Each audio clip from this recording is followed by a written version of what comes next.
Hey, welcome back to the third video of putting FPV in a Carbon Z T-28 Trojan. Trying to get the videos, keep them a little bit shorter. And this one we're gonna just set up a basic model on your transmitter. The in between the last video and this video, I went ahead and soldered up the flight controller. I'm not the best person to solder these things up. I'm getting better as I go along. I had to use my wife's.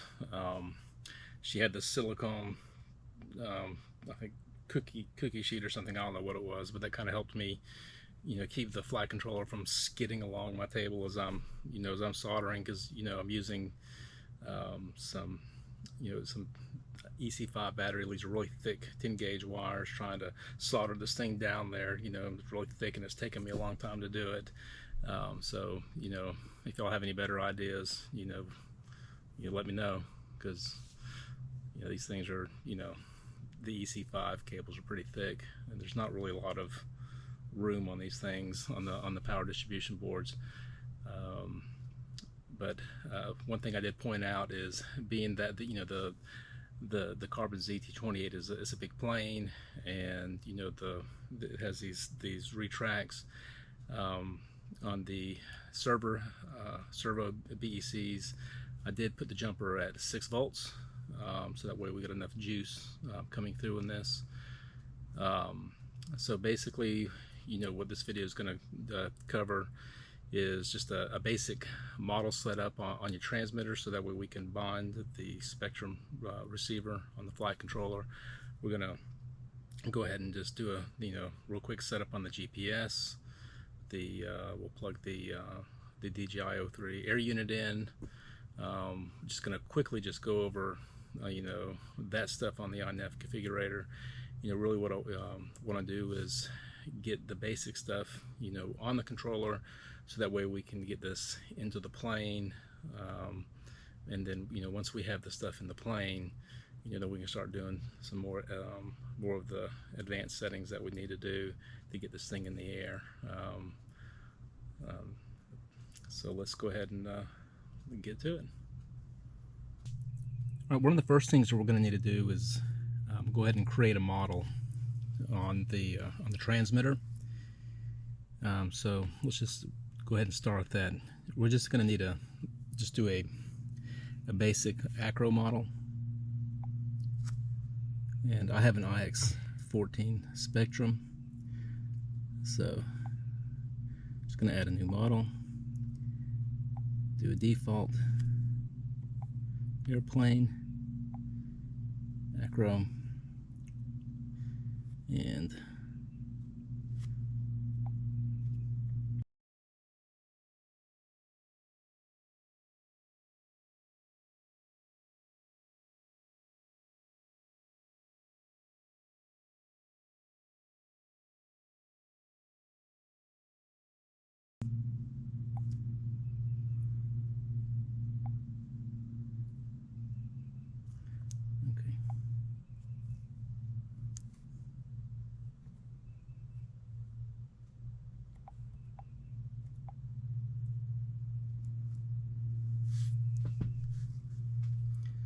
Alright, now that we have that started and done, we can go ahead and let's get to the flight controller and into Inav. In the last video, we were going over the components of the Speedybee flight controller, and now we went ahead and soldered it up. I'm not the best at soldering, but I've got it done. And the things that we have to solder is, what I have here is I soldered the battery and the ESC leads on here to make it easier to connect and disconnect. And then we soldered the DuPont servo connectors, and we're gonna connect them here in just a second here, but how we're gonna connect the receiver.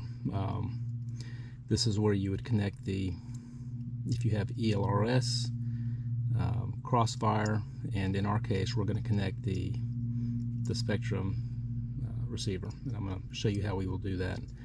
If you are using S-Bus, you would connect it right here, but we're not using S-Bus.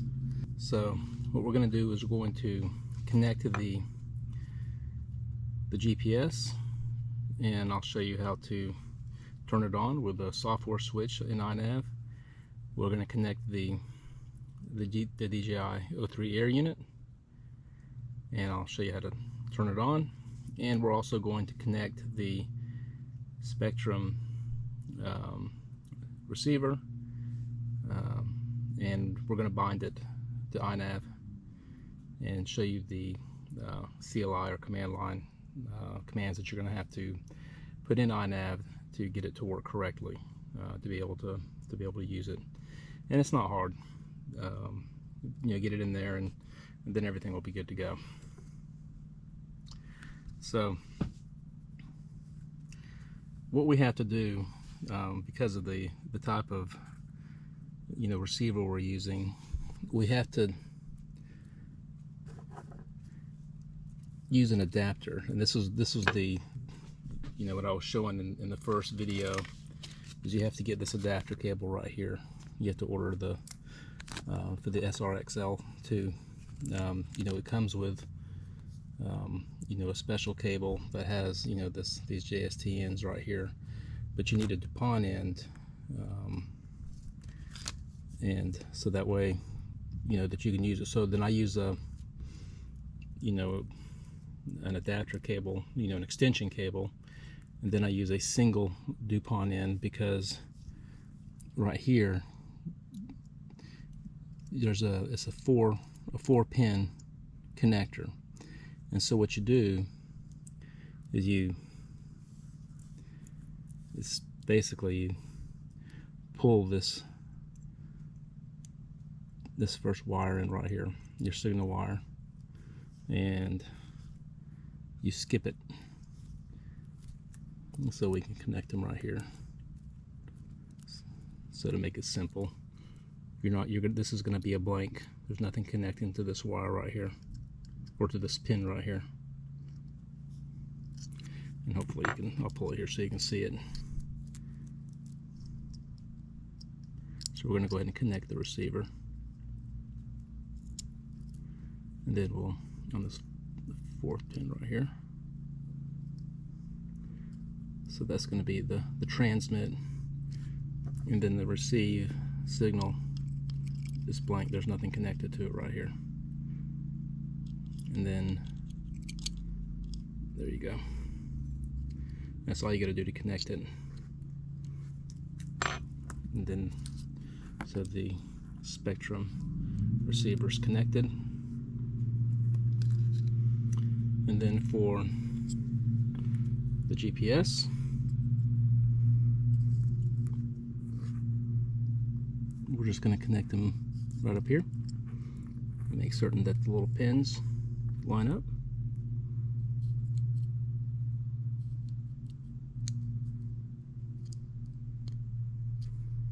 Make certain that it's in there good. And when you place it in the plane, this is up. And then we're going to connect the DJI Air Unit. It goes right here.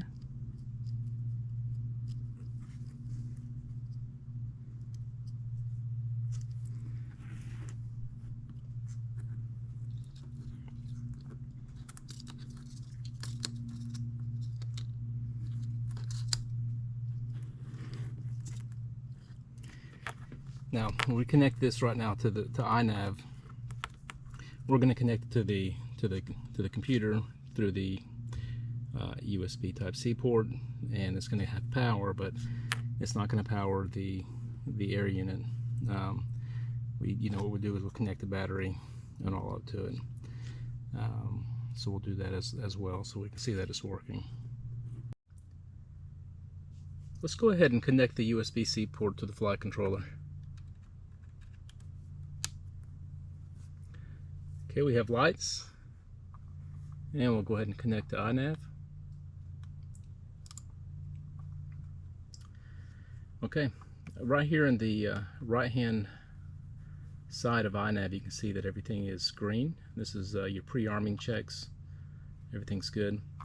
One thing that you want to look for is to see that the GPS is green or blue, whatever the color is supposed to be, but right now we have nothing because we haven't enabled it. So we want to go ahead and turn that on, and you can see right here the GPS, the lights are blinking, so we know that's connected. So let's go ahead and start configuring Inav. So in Inav, you can a lot of it you can just leave default, but we're gonna touch the stuff that that we need to get our plane flying and flying well. So what we want to do is come in here to this configuration tab right here, and here in the first little section here, the sensors and buses, and it tells it already detects what our accelerometer is. We're not going to mess with the magnometer. We have a barometer on the flight controller. We don't have a pitot tube, rangefinder, optic flow. We're not going to mess with any of this. The voltage and current sensors, we'll leave it, everything here to the default. What we're going to want to do is come right over here into the other features right here, and we want to turn the GPS for navigation and telemetry on. And we also we want to leave the black box flight data recorder. This is in the flight controller. Right here in this middle board right here, there's a place for a micro SD card, and that's where you want to put your black box to record your data. So we want to leave that enabled. You also need to, it's very important that you enable motor and server output. If you do not, then nothing will work. So we want to enable this. Obviously we're doing FPV, so you want to enable the OSD. It is enabled by default.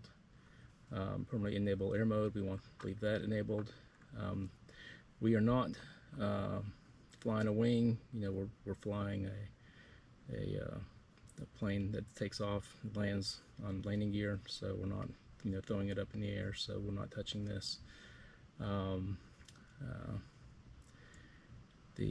I'm not real familiar with this, to be honest with you, the throttle voltage compensation. So if any of you are familiar with that, and if you want to school me on this, whether we turn this on or not, please school me. But the continuously trim servos on fixed wing, I leave this enabled. I turn it on. I found that on my other T-28 warbird that I set up, this continuously trims the plane while I'm flying, and then it flies great. So we're going to turn this on. Okay, so in the last video, I shared with you that anytime that you make any changes, before you leave the screen that you're on, you always need to do a save and reboot. So we're going to do that now.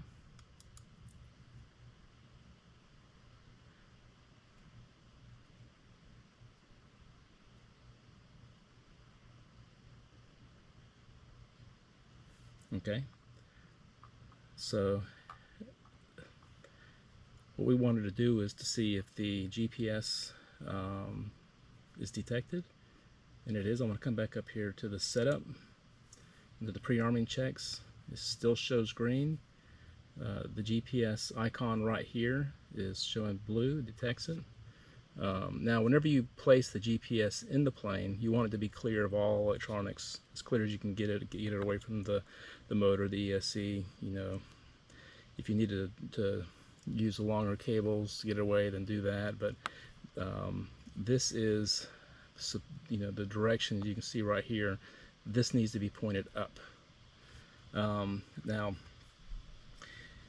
unfortunately, where I'm doing this right now, I'm in my workshop, and it's all metal. If it wasn't for that, you would be seeing satellites being detected, and when we get further along, when I take everything outside, you'll see the satellites being populated. But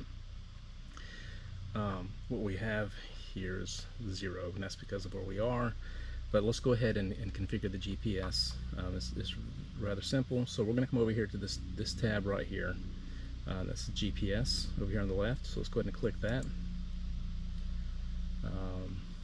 You know, by default it's U-blocks. If you click this pull down, this is what we're going to keep it at, this U-blocks. The ground assistance type, I pull this down and use North America because that's where I am. And then, you know, we can come in here and mess with that. I've never messed with that, but you can. You got to do. If we were pulling up satellites, you know, if it went for the workshop, it would start, you know, you could see, you know, where we were. So let's go ahead and do another save and reboot.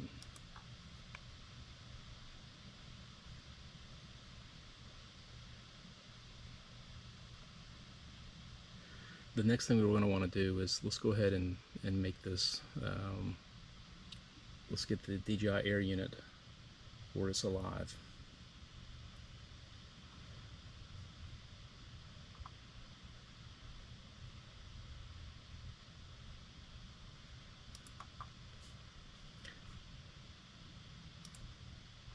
So we're going to come here to the tab that says ports,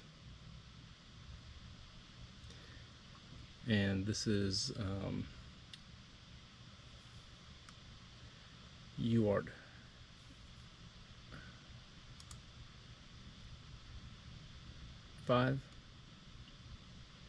And even though we have a DJI FPV unit, it's we use the MSP display port. Okay, so that's all we're going to do to make certain that the Air Unit is going to work. So before we leave here, we're going to do another save and reboot.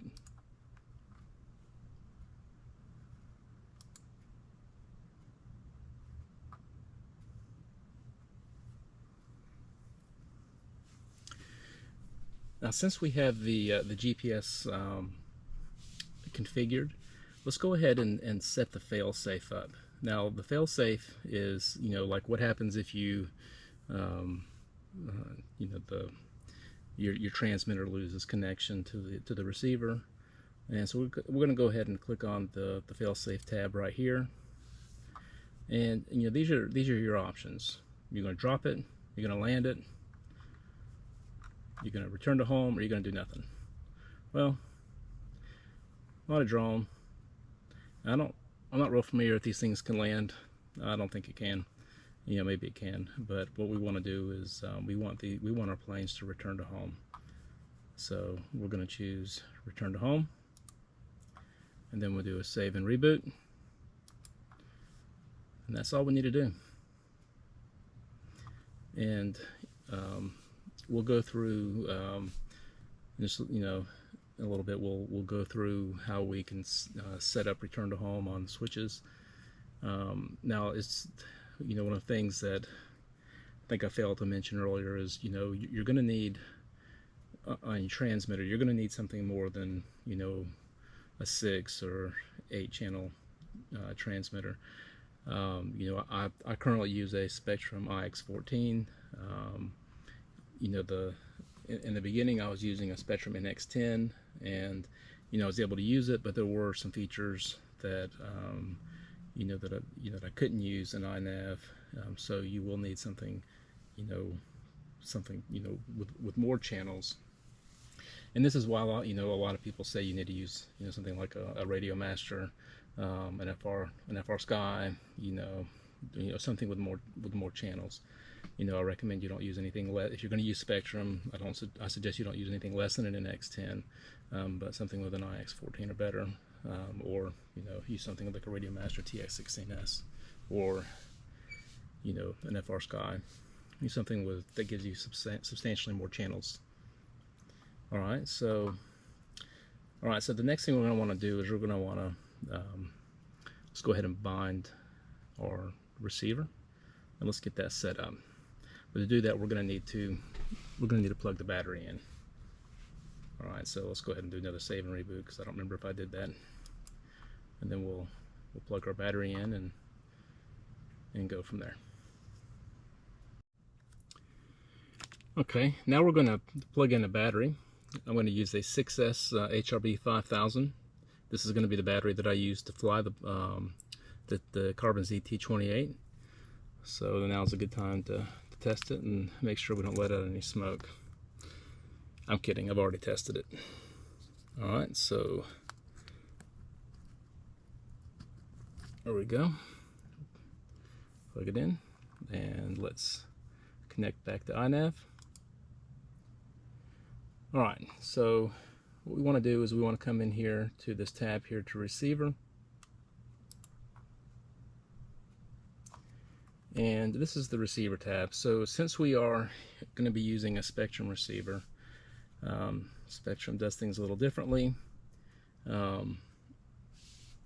We need to change the channel mapping. So we're going to change it to right here, to this JR Spektrum and Grotner. And we're going to leave the serial right here. We're going to change this to SRXL2, and we can leave everything else default. And then we are going to just bind it like we do any other plane. So I'm going to push the bind button, and it's flashing, and I'm going to come to my transmitter and push bind. Binding. And it's binding. Complete. DSMX 22 milliseconds. Telemetry. There it is.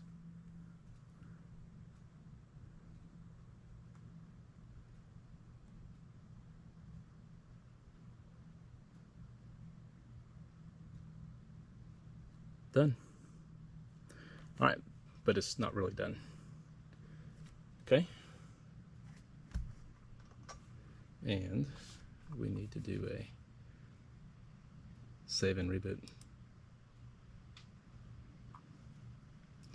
Alright, so now there's going to be some configs we need to do some command line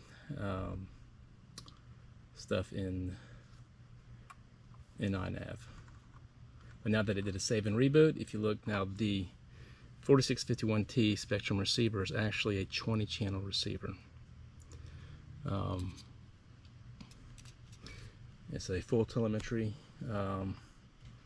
full range receiver. And now you see here, all the stuff shows up here. Okay, since we're using the Spektrum receiver, what we want to do is we want to set the range. And what I found is in the Inav documentation, they have some examples to use for Spektrum, and I found that, you know, in my last build, using their examples was actually spot on. And so I'm going to use the same settings. And the settings was to go into the command line, and we're going to go here in just a second, and to use these parameters right here. And what we're going to do is we're going to put these parameters in here, and then when we put the flight controller on the plane and we connect everything up, we will you know, we'll test out the control surfaces, and you know, and we see that we have full range of motion through the control surfaces, we'll know we're good. If we find that we don't have, you know, full motion, then, you know, what we'll do is we'll start adjusting, you know, the range. And you know, if we're not happy, we need to go back to the default. Then all we got to do is go in the command line and do an RX range reset, and we'll go back to what the defaults were. We can, you know, we can play again. But this is something that we found, you know, that people have been complaining about whenever they try setting up Inav with the flight controller using the Spektrum receivers, and it has to do with, you know, not getting the full, you know, range, full resolution, you know, through their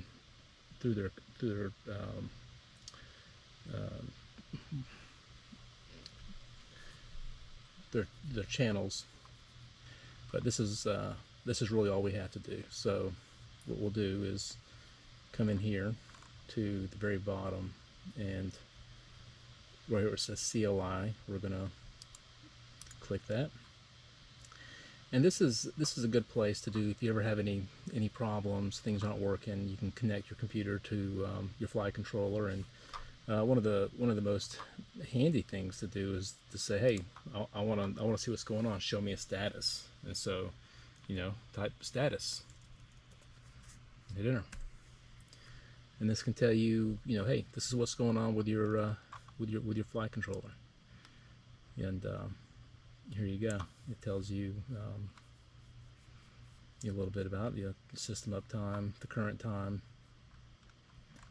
I don't have the battery connected, and earlier, when I was going to bind the receiver to the transmitter, I connected the battery. You don't actually have to do that. There's enough power coming through the computer to power the receiver that you can bind it and play with it. In fact, if you see right here, I have power coming to the receiver, and I do not have a battery connected to it. So I don't want you to think that I was giving you misinformation. I just wanted to connect the battery to the flight controller, so you can see that there was no smoke coming out of it. But anyhow, so doing a status can kind of it can show you what's going on if you have any errors going on. If you look here, VTX, not detected. Well, it needs the battery for that to show the air unit. But what we're going to do is let's go ahead and fix the Spektrum. So we're going to come here. We're going to use these commands, and it's only going to use, we only need to do it for these four right here. So we'll just do a copy and paste. I'm going to do a copy and right click paste and hit enter. Alright, and then I'm going to come and just come grab the second one. Oops, that was great. I'll just grab the third one and change that to a 1. Copy, paste, 1, enter. That's a 2, enter. And then I can, just really, it's all I need to do is just change that channel there. And let's 3, enter. And then when you're done, you always need to do a save, enter. Then it's going to do a reboot. Receiver fast booted. Okay, and we're back in.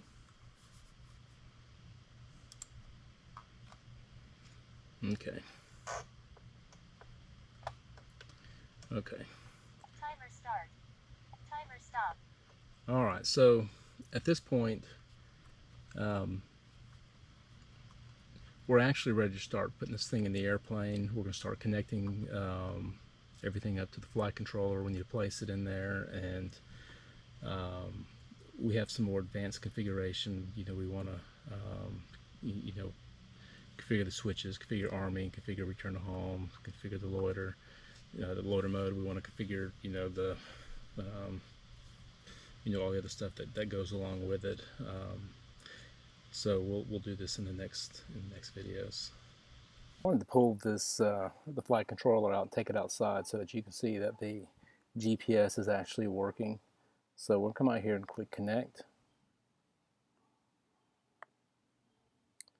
and we see that the GPS icon is good. We see navigation is safe. That means it's locked on to satellites. We can see that also that it's detecting, what the voltage is on my battery. We're going to come down here. I'm not going to go all the way down because then it's going to give you my exact location. But right here, satellites 11. It's picked up 11 satellites. So GPS is working. And we need the GPS to be working because of the DJI O3 Air Unit. It stays in low powered mode. And so whenever the way that DJI has the Air Unit set up, it needs to be armed, and so having the satellite lock, once it gets satellite lock, we can arm it to the flight controller, and then it goes into full power, and we're good. And through the satellites, we're able to get, on the on-screen display of the goggles, we're able to get the our headings, our altitude, our measured ground speed from the GPS. We get a lot of cool things that the GPS offers us. At the return to home. We do the loiter. It's pretty handy. So, but yeah, I just wanted to show you this, that the GPS is working, and it's pretty slick. So, all right, there we go. I appreciate you getting through this one with me for a third time. It's a lot of you go through the Inav configurator and you see all of these settings, and they can be really intimidating. A lot of you can leave default. There are some tweaks that we're going to do as we get through here.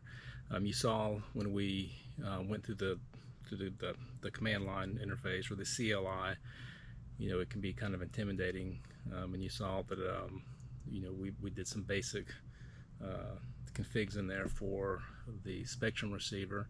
We're not really going to know how it looks.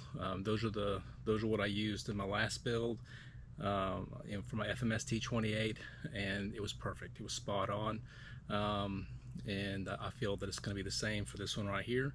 And if it's not, we'll know whenever we plug it all in and we go to test it. If it's not, we'll reset it, and we'll troubleshoot it, and we'll go through it. But I'm fairly confident that that's what those are gonna be the right settings for it.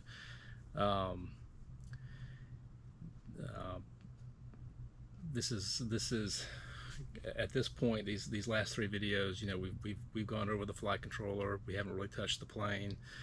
Going forward, we're going to be diving into the plane. We'll have everything in the plane. I have hopefully we're not going to have any issues with the stock ESC that's in this T-28.